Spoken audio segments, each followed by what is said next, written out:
Hello,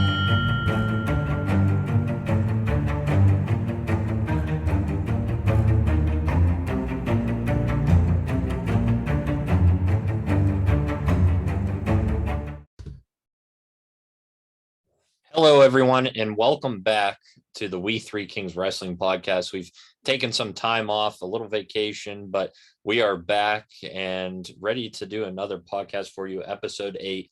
I'm your host, Ben Mostaller, along with me, Troy Cook and Brandon King. And we got a lot to discuss, a lot that we missed over the last few weeks. And we first off want to talk about Scott Hall, also known as Razor Ramon, who passed away at the age of 63. It was very tragic, and what a guy he was.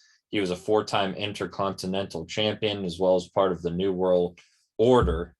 He'll be missed really dearly, and we just want to take a moment and talk about Scott Hall and what he meant to the WWE, but not so much the WWE, but to pro wrestling in general. I mean, it was impacted by every pro wrestler out there, even on the different brands, different companies. So, Troy, you watch Scott Hall. You've known him and watched his wrestling more than Brandon and I have. So what can you tell us about Scott Hall and what we'll be missing with him? He was definitely an innovator when it came to WWE, which was back then WWF. It was him and HBK that had the first important ladder match. I'm willing to say it probably wasn't the first overall ladder match, but it was the first one of prominence. And it was the one that set the standards for the rest of them. And this was at WrestleMania 10 at Madison Square Garden. That match is something to behold. Sometimes it's hard to go back and watch old WWF stuff because it doesn't have the glitz and just the attention that today's stuff has. Like the music, a lot of the music wasn't there. Definitely a lot of the visuals. I mean, there was pyro, and I believe that Razor had his own pyro. But that was the standard bearer for what has become Money in the Bank and the TLC matches and everything else. That was the original ladder match. The other thing that sticks out in my mind is, and I had known this, but I had actually forgot about it, being that I'm a fan of Stings, it was Scott Hall who came up with the idea of the vigilante Sting, the black and white Sting, whatever you want to call it, and it was based off of the comic book / movie character, the Crow, the Brendan Lee, James O'Barr Crow. And, even though Sting spent probably the majority of his career as the surfer dude with the blonde spiked haircut and the colorful face paint and colorful trunks, he is probably more well known for his crow attire, and it's something that he still uses a variation of today, almost 30 years later. I feel bad for Scott Hall because he had an awful lot of demons in his life. Actually, the man was charged with manslaughter because he killed somebody while defending himself. That's probably a little known fact. I'm not sure if you guys do that or not, but yeah, he actually killed somebody. Now, like I said, it was a self-defense and it was manslaughter. It wasn't homicide, but it was manslaughter. And then there's the well-documented issues with drugs and alcohol that he went through, and the numerous times he got fired from numerous companies due to his drug and alcohol issues.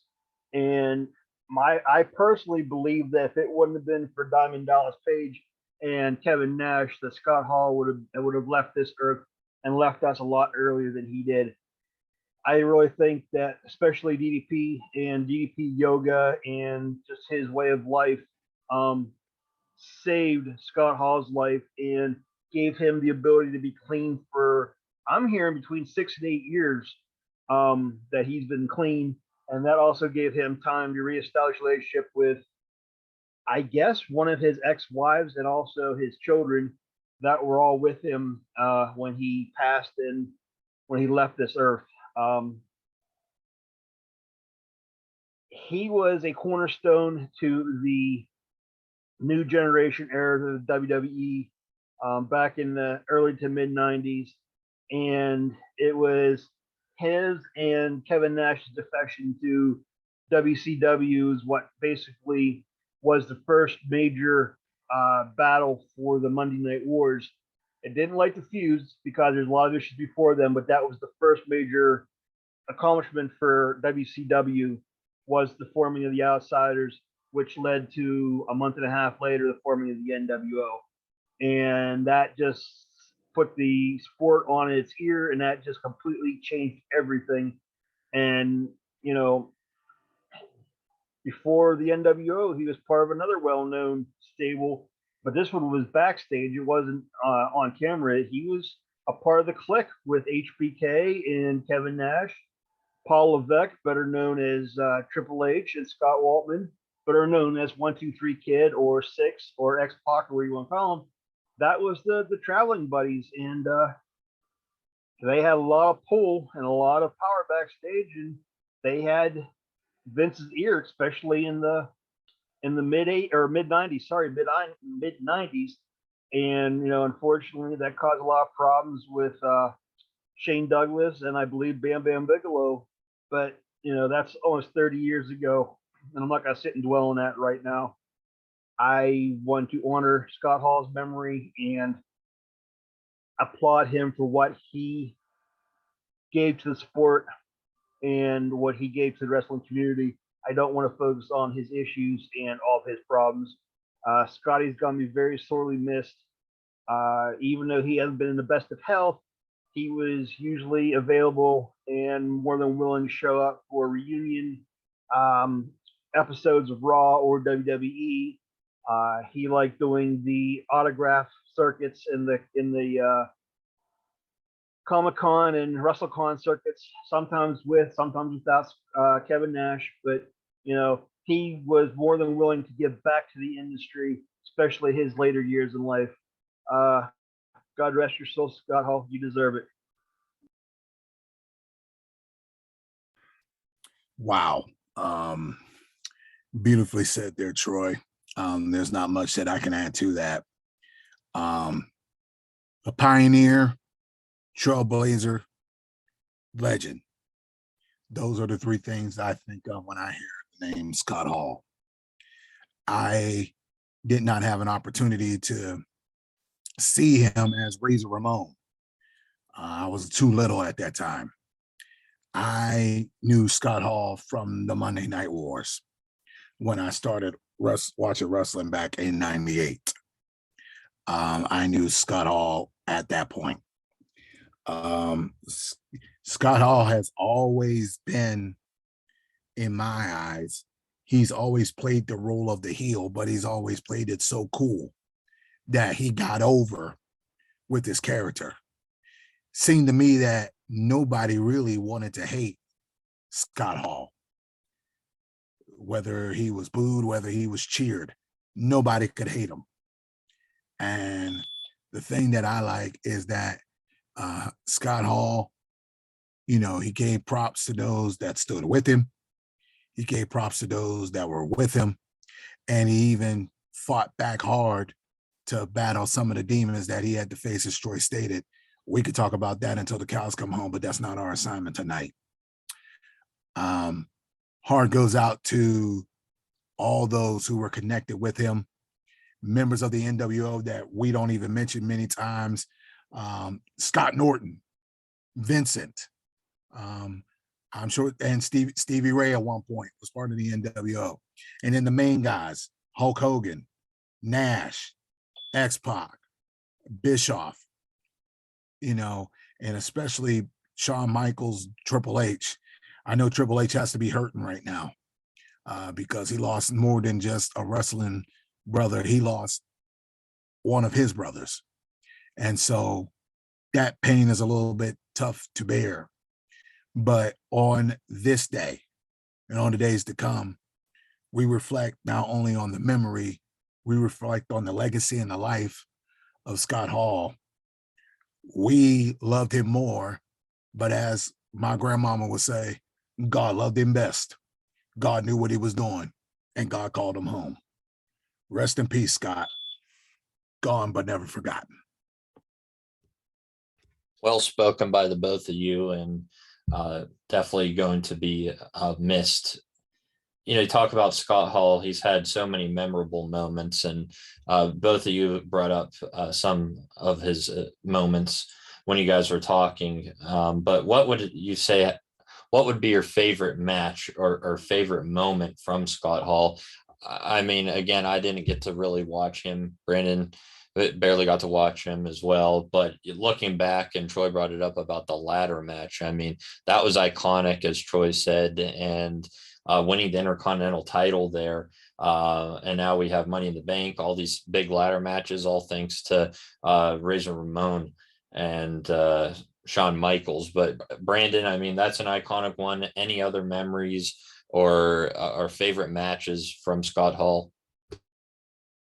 There are two that stand out in my mind right now. Number one, the most memorable is when he defected from the World Wrestling Federation at the time and went to WCW. You knew something was happening. You knew something was at stake. You knew something was coming. This man just had, he had that swag, that bad boy swag about him. If there was a definition of bad boy swag, you could look at Scott Hall. The one memorable match that I would say, and it's not any of his earlier matches, it is the ladder match he had with Goldberg at 99. I believe it was Sold Out. That's when the streak was over. But that matchup was something definitely to remember, because a lot of people believe Scott Hall had the advantage coming into that match. Why? Because he's been in a ladder match before. And there was real life heat between him and Goldberg. And Scott Hall could wrestle a match, pack a punch, and do moves that nobody else could. Him defecting was the most memorable, but I say his ladder match with Goldberg in 99, that was something to remember as well.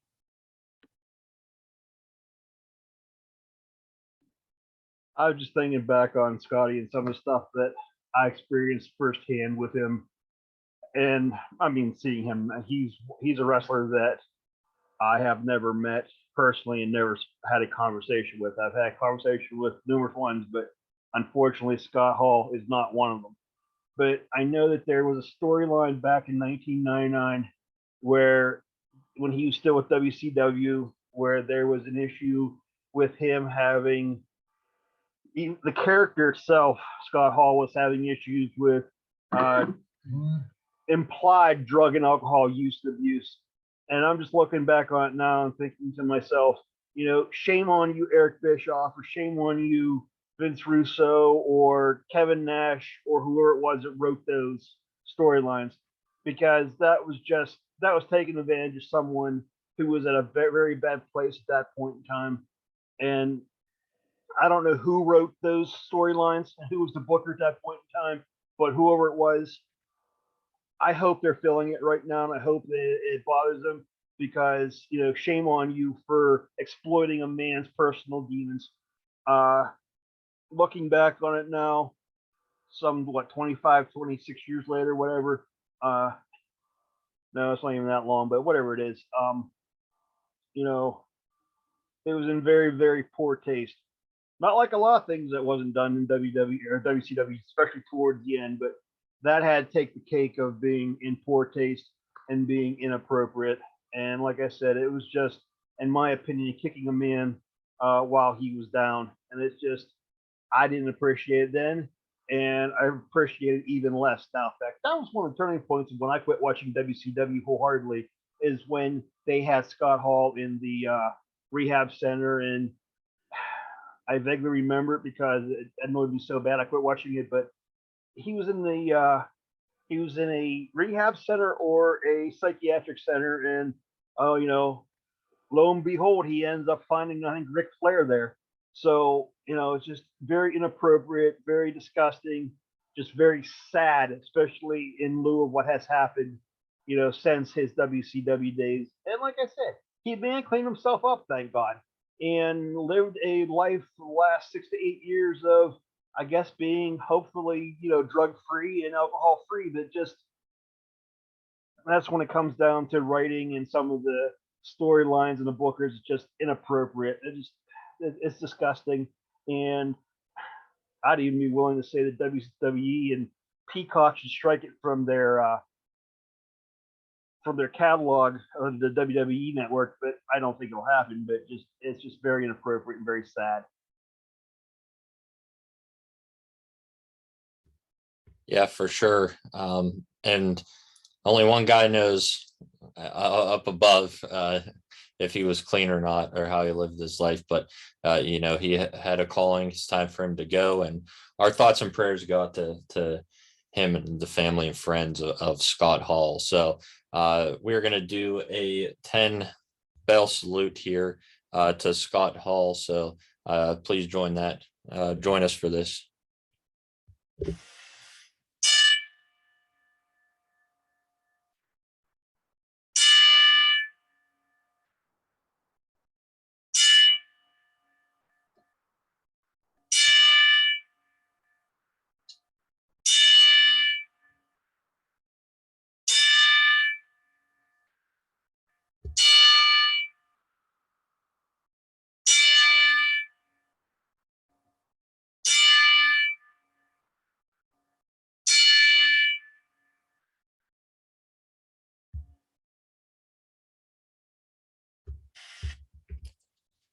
As we say goodbye to Scott Hall, he'll always be in all the wrestling fans' thoughts and prayers, again, to his family. But we got to move on from that, and we got to talk about more wrestling. We'll get on a happier note here, and we're going to talk about AEW for the rest of the show. We've kind of slid away from AEW the last few podcasts when we were doing our Valentine's Day mixed tag team brackets. If you want to check that out, you can go onto our YouTube page or anywhere you find podcasts at We Three Kings Wrestling. But we want to touch base back with AEW and talk about the Revolution pay-per-view that occurred at the beginning of March. And overall, it was a solid pay-per-view, in my opinion. As AEW always does at their pay-per-views, at least of recent, they always have some sort of debut or signing. And we got Swerve Strickland, Isaiah Scott, you might know him as well as the debut of William Regal during the Moxley Danielson match, which was very interesting and crazy to see him there. And now they are a tag team with Regal as their manager. So we'll go back to you, Troy. What were your reaction to the debut of William Regal and then the signing of Swerve Strickland? AEW's pay-per-views are a perfect example of why I think pay-per-views should be a lot less frequent than they are for WWE. Every one of AEW's pay-per-views, which are 4 or 5 a year, are special and something to behold. They are almost always like a WrestleMania in and of themselves. There are no throwaway pay-per-views. There are no pay-per-views that are put together just for the hell of it on the run like WWE does. And it's really something that I would like WWE to consider in the future, is limiting their pay-per-views, because it's almost like quality, not quantity. And that's something that WWE has lost in the last couple of years. But anyway, neither one of the new signings really did a lot for me. Swerve Strickland, whatever his name is, he's going to add to probably the TNT title, but I don't expect him to do much long term. William Regal's interesting because he has a mind for wrestling. He has a mind for the production. He's going to be just as much of a benefit backstage as he is going to be on camera. And I'm assuming, I could be wrong, but I'm assuming he's going to pick up some of the slack that Cody Rhodes' departure left. with behind the scenes. And, I would not be surprised if he got some of the booking ability or booking jobs for the company, because, he had a lot to do with NXT when it was still NXT and not this 2.0 that we have right now, when it was a third brand, and it was a brand that, in all honesty, at times is better than Raw and SmackDown. So Regal's going to add the most to it, but I see his addition and impact being seen more behind the camera as opposed to in front of the camera. I think William Regal signing was the best one. I don't know much about the other individual, but William Regal, that was amazing. And the fact that he's out there, and Regal is one of those guys that has acumen for the industry. He has a mind for the industry. He has a heart, a spirit for the industry.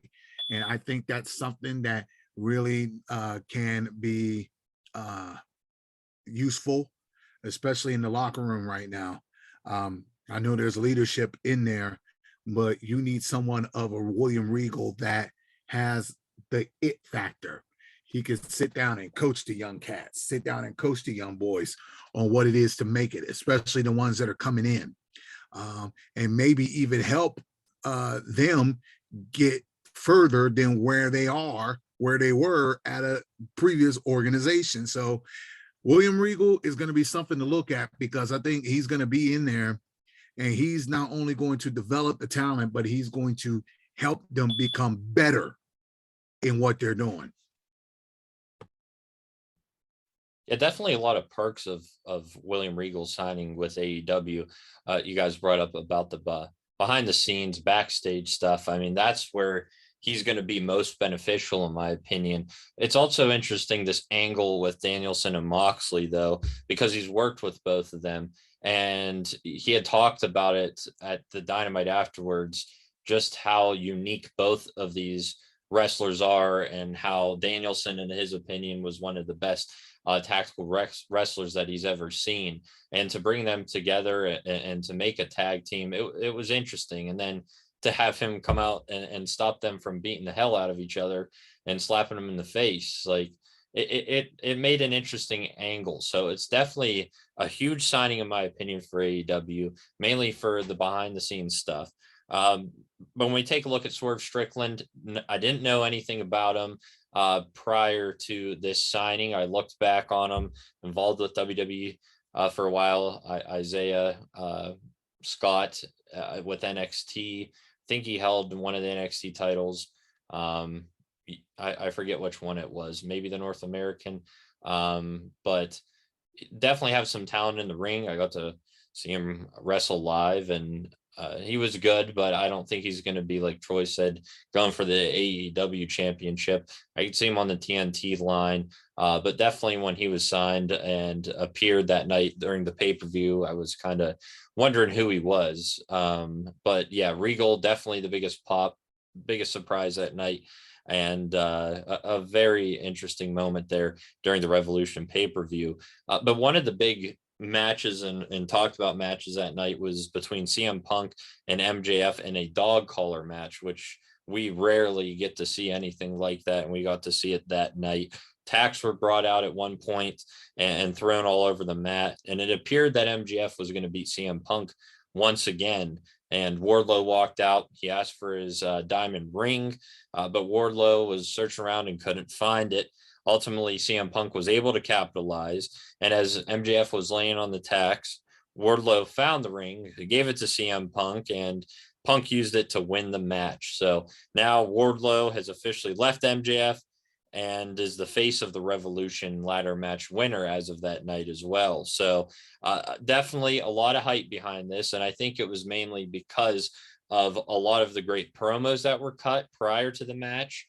And in my opinion, one of the best promos we have seen in a long time, maybe ever, with MJF, when he was talking about CM Punk as kind of his childhood hero, even brought him to tears at one point. And just a dog collar match. We don't hear about that so much. So Brandon, did this live up to the hype? And it appears that this is probably the end, at least for now, to CM Punk and MJF. Your thoughts on this little rivalry they've had in the last few months? I hope it's over. I want it to be over, but we are not bookers, we are not promoters, and we are not script writers. So even though we want it to be over, I don't believe it will. It should be though, because now the beef should be between MJF and Wardlow. That's where the beef should be. That's where it should lie.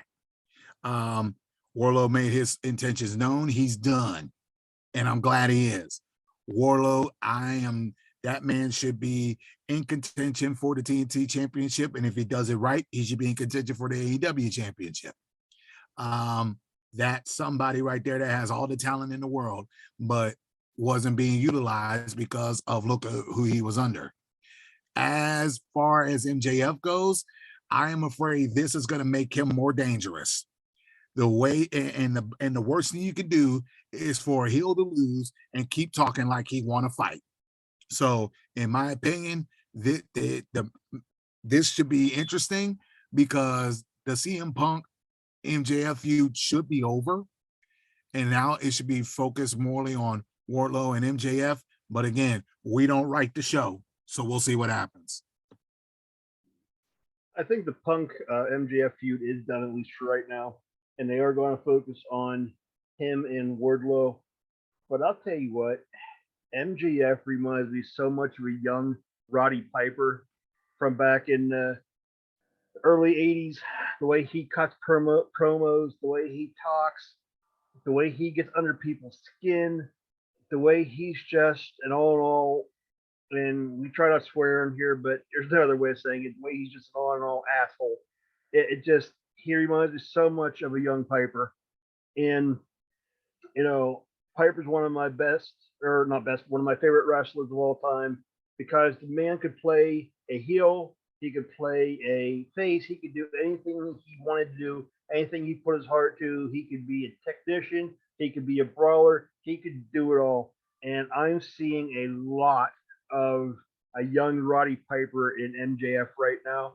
And if he continues this way, the sky's the limit for him, and I can see him down the line being one of the faces of wrestling, not just AEW, but I could see him being one of the faces of wrestling in general. And I know he has said that he wouldn't mind going to WWE at some point in time. And personally, I think that when his contract is about to expire, WWE should just back up the Brinks truck to his house and give him whatever he wants, because the man is golden, the man is money. And there's no other way about it with him. He is just incredible. And now, I don't like the character and he gets on my nerves, but he's something else. Yeah, MJF is just incredible. Like I talked about, if you didn't see that promo, it was maybe 2 weeks prior to the pay-per-view. He was cutting a long promo, but what a great job he did. And kind of talking about what CM Punk meant to him when he was younger, even got him crying. I mean, just incredible. And the best wrestlers are the best on the mic. I think Randy Orton during a Stone Cold, one of the Breaking Skull sessions, brought that up, that he wanted to wrestle better, and he knew how to wrestle, of course, but he didn't become the best wrestler until he learned how to cut a better promo. And MJF has all of that. Obviously, she goes to WWE. He's got to cut back on some of his antics and language. That character wouldn't pass over in WWE. But what an incredible wrestler. What an incredible guy on the mic. And this little rivalry between CM Punk maybe lasts a little bit too long, but definitely a very interesting match with the dog collar match. And I was expecting maybe some sort of turn on Wardlow, which again helped out CM Punk. It made Wardlow leave MJF, and now there's going to be a little bit of a feud, which we already saw last week on Dynamite between MJF and Wardlow. So anytime you hear from MJF, it's definitely very interesting. He always puts on some good matches too. You're going to get everything out of him. So whether you like him or not, he is one of the up and comers that, again, Troy, I could see him taking over a brand. And overall, I say that it did live up to the hype. It did live up to the hype. And now we can end it and move on from that. So again, more matches that night. We're going to talk about them here briefly. Some of the results: Eddie Kingston defeated Chris Jericho to open up the pay-per-view. Jurassic Express retained the tag titles against Ari Dragon and the Young Bucks. Jade Cargill retained the TBS Championship against Ty Conti. Dr. Britt Baker retained the Women's Championship against Thunder Rosa. Darby Allin, Sting, and Sammy Guevara defeated AHFO. And Hangman Adam Page retained the AEW Championship against Adam Cole. Troy, what was your favorite match, or maybe you had a couple matches of the night from this Revolution pay-per-view? I think the Adam versus the Adam match, Adam Page versus Adam Cole, was incredible.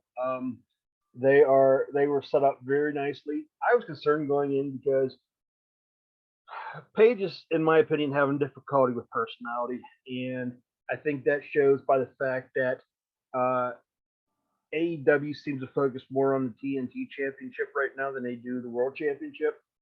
And I really hope they don't go the route with Adam Page that WWE went with Big E, meaning giving up on him too quickly and taking the belt from him.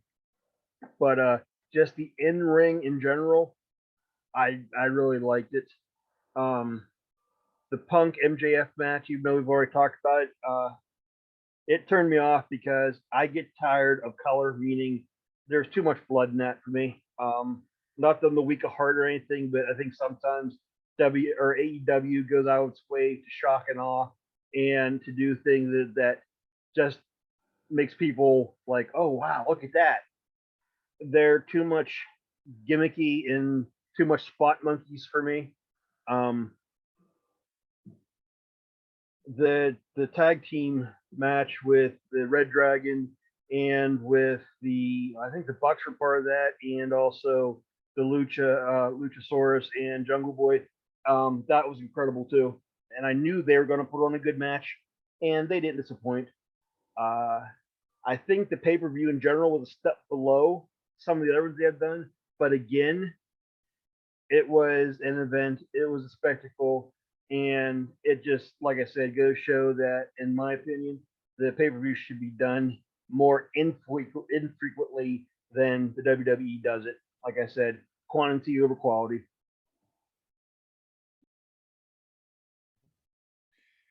The matchup between Adam Page and Adam Cole, that was a good one. I think that one spoke a whole lot of volumes. The Punk MJF match, that was to be expected. I wasn't shocked at anything I saw.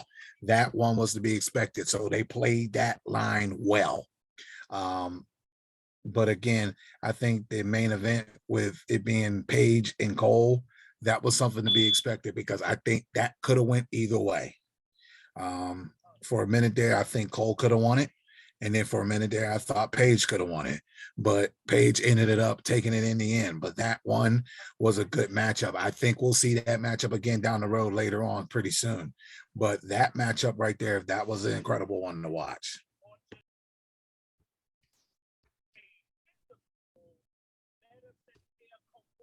Yeah, that was definitely one to watch. A very well done match. And again, Brandy brought it up. I think the great thing about AEW and in most of their matches is that it's not so predictable.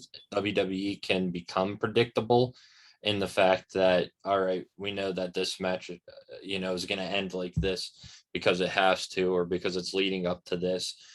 AEW can be predictable, but less predictable. I thought the matchup between Darby Allin, Sting, and Sammy Guevara versus AHFO was incredible. And the fact that Sting, over 60 years old, jumping through two tables. I mean, come on, that was incredible. Sammy Guevara from the top I don't even know what it was, that he was up on a high ledge somewhere and did like a moonsault, taking out somebody through a table, just putting your body on the line for the entertainment. I thought it was incredible during that match, and really stood out to me. A lot of the matches, Jurassic Express, they are phenomenal to watch. They put on a fantastic match. That was a great tag team match with which AEW does well. And I think overall, again, Troy, I agree with you that the quality is fantastic. And it benefits them in only having a few pay-per-views. It was still a great pay-per-view, not their best pay-per-view, but still a great pay-per-view. Whereas, WWE, they have so many. It's like if we get one or two a year, that's fantastic for us. But overall, Revolution did its job, and lucky for me, I got to see the aftermath of Revolution live in Fort Myers, Florida. I was down there on vacation, and I went up to see the live show. First time ever seeing, first of all, a televised wrestling show, and first time seeing AEW live. What an incredible show that they put on. The Dynamite that night was incredible. Got to see a lot of fantastic superstars. The only two that I wanted to see that weren't there were CM Punk and MJF after that dog collar match. But one thing that really stood out from that night, which was incredible, and there was rumors coming around that it was going to happen, we just didn't know when, was the debut of Jeff Hardy. And how it occurred was that there was a meeting between the AHFO, and they voted off Matt Hardy, and they just completely destroyed him in the ring, which brought out Darby Allin and Sting, which I thought was very interesting and weird. At that point, I'm like, all right, well, if it's just those two, maybe Jeff is not going to show up. But then all of a sudden the music hit and I went nuts. Everybody went nuts. There was people that were out waiting for food that ran in because they heard that music drop. And now we have the Hardy Bros in AEW, and hopefully they'll make another run. We got to see them wrestle already, and they look great. So I'm excited for Jeff Hardy to be on AEW. I think it's a great fit, and it's awesome that he gets to be back with his brother. And maybe they'll get to end on a good note after some of the controversy between Jeff Hardy and WWE. Brandon, your thoughts seeing Jeff Hardy in AEW? Wow. Seeing Jeff Hardy in AEW. First of all, let me just say this to the WWE. It's a doggone shame that y'all assumed something over nothing. That's what I want to say. And you really lost a gem in Jeff Hardy, because now it's to the point where I've heard that he doesn't want anything else to do with WWE anymore after how he was treated. And in a sense, can you blame him? AEW, they're going to make an impact. I don't see them winning the tag titles because they have nothing to prove, but I do see them pushing tag team talent. That's what I do see. I see them being there more as, helpers and motivators and movers and shakers. I don't see them winning any tag titles. Then again, wouldn't bother me if they did win tag titles. But again, I think they're there to more help the younger tag team division, because that tag team division in AEW is great. And I believe that they could be pushed by two veterans who have done it all, from extreme matches to wrestling matches. So I'm excited to see Jeff Hardy in there along with his brother. Now, will Jeff make a run, a solo run? I don't know. We'll see. But all in all, I'm glad Jeff is in a place where he can be respected. If there's one thing that AEW does and does well, it's tag team wrestling. And there's going to be some hellacious matches between the Young Bucks and the Hardys, which I'm looking forward to that the most, because Young Bucks have said over and over again that the Hardys were their inspiration, and the Hardys are what they based their characters off of in the very beginning. So you have the Young Bucks and the Hardys. You have Red Dragon. You have a lot of wrestlers here. The other thing I'm afraid of, and I bring this up almost every time we talk about AEW, and I'm going to bring it up again, that I just worry that there's going to be too many people and that there's going to be people lost in the shuffle and the younger ones being lost in the shuffle. And I think Private Party is going to be the first one that's going to get screwed over. There's a feud with them and the Hardys right now, but after this feud, which I wholly expect the Hardys to win, where are they going to go from there? And that's a shame because Private Party is a good young team, and I think ultimately they're going to deserve better. But there's only so much to go around. There's only so much airtime. That, and I'm not one to body shame and one to worry about and talk about conditioning, but Matt Hardy looks bad, and Matt Hardy looks like he could use some time in the gym. Either that or his age is catching up with him. Sting never wears a singlet anymore, and you never see his body. He always wears a t-shirt, short sleeve or long sleeve, but you never see Sting's physique anymore. Maybe Matt Hardy's, it's just got to the point also that he's at that age, hit that point that, he's not what he used to be. Then again, none of us are. So I think the Hardy Boys are going to be good for AEW, and the Hardy Boys are going to be able to do more in AEW than they did in WWE, especially the current WWE. It's not the TLC matches anymore.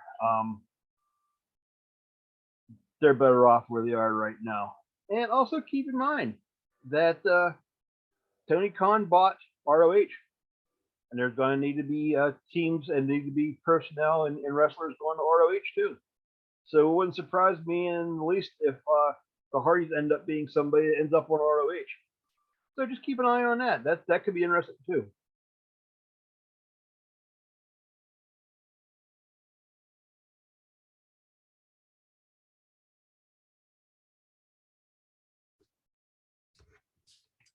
Not sure if you're there, Brandon. Maybe. Oh, muted. Okay, sorry. I guess my fault. I thought we were still on the topic. I'm like, oh, maybe he's talking. Never mind. We're gonna get to you, Brandon. We're gonna get to you, Brandon, back in a minute. But let's talk about it. Eddie Kingston and Chris Jericho again.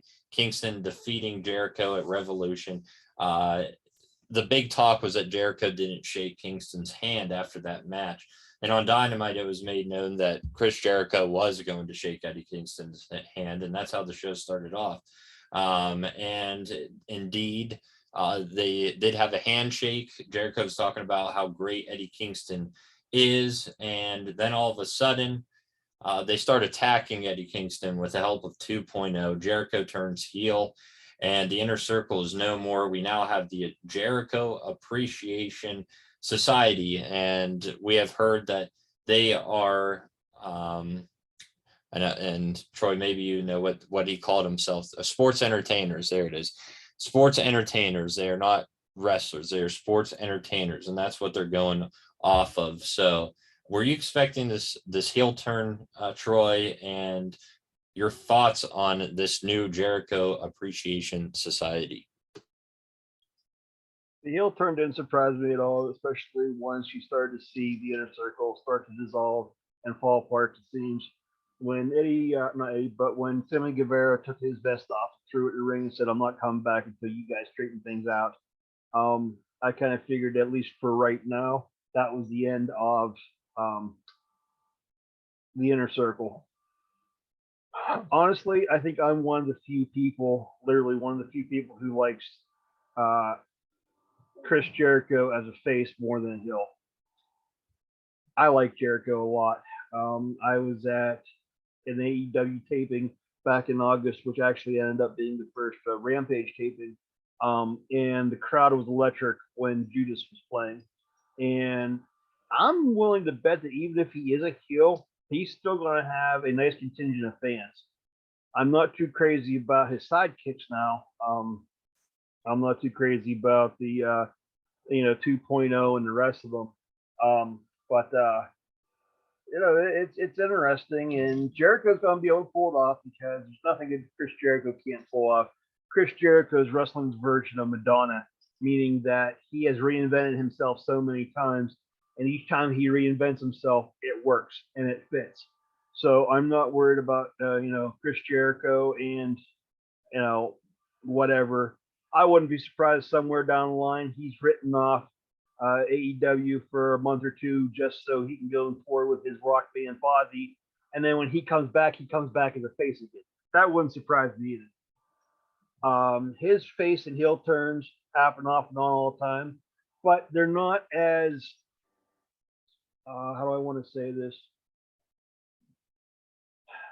Pointless is the term I'm going to use, but I don't know if it's the one I want. It's not as pointless as the way things are done with, like, say, the Big Show in WWE, where he flip-flopped so many times it was hard to keep track if he was a face or a heel, and most of his flip-flops weren't even, based on any real good logic or character turns. It just happened because for some reason they decided it happened.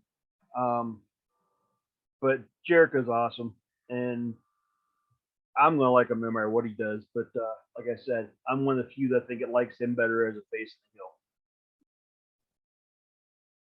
than heel. The heel turn, I seen it coming. Jericho's more over as a face, in my opinion, than he is as a heel, because it's going to be hard for people to take Jericho as a heel seriously when everyone's singing his song Judas. I've even found myself singing it. So there it is. As far as this new regime that he has, my gosh, I don't want to say this about Jericho, but that's about this regime is so bad it should apply for statehood.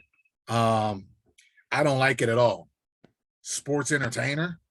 If that's the case, maybe you should go back to the WWE. Because that's completely out of left. That one was completely out of left field. I didn't understand that one at all. Heel turn expected. This new regime, I don't like it at all. Seeing this live and obviously opening the show, everybody singing Judas, the pop that it gave was incredible. It was awesome to experience live.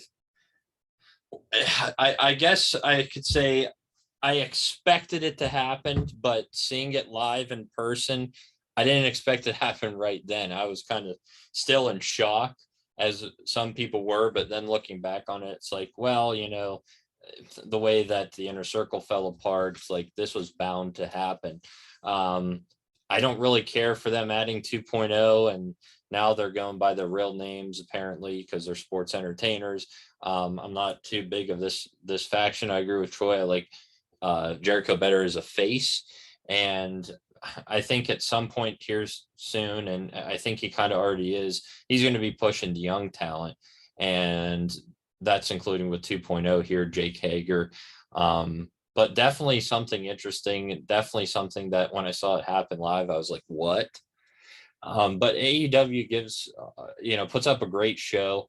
The only thing that I didn't like was that it was so long because of them filming an hour of dark matches, 2 hours of Dynamite, then an hour of Rampage. I would have liked it better if they would have just maybe stuck to Dynamite and Rampage, because to be honest, like Dynamite was the prime show, the best wrestling, and that Rampage that night was just like and the dark matches were kind of like so it kind of went from being just okay to fantastic to kind of finishing off the night okay again.